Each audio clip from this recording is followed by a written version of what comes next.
Dès ses débuts d'union du charbon et de l'acier, entre 6 États membres, l'Allemagne, la France, l'Italie et les pays du Benelux, l'UE s'est approfondie et élargie de façon impressionnante.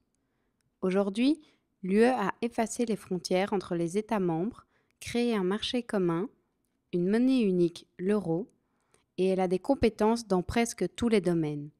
En outre, elle compte désormais 27 États membres, 10 d'entre eux sont d'anciens pays du bloc de l'Est. Cette évolution signifie une Union européenne de plus en plus importante. Avec ses 500 millions de citoyens, l'UE ne se fait devancer que par la Chine et l'Inde. En termes économiques, l'UE est la première puissance mondiale.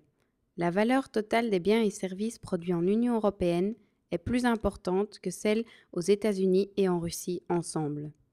L'UE ne compte que 7% de la population mondiale, mais ses échanges commerciaux avec le reste du monde représentent environ 20% du volume total des importations et des exportations. Elle est donc aussi de loin la première puissance commerciale.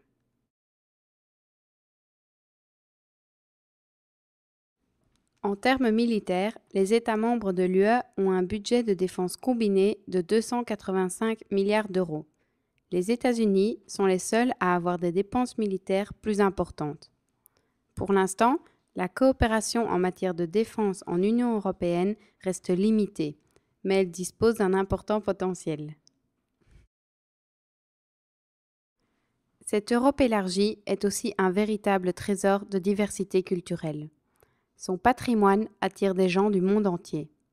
Cette diversité se manifeste aussi dans les langues. L'UE compte 23 langues officielles. C'est beaucoup de travail pour les interprètes.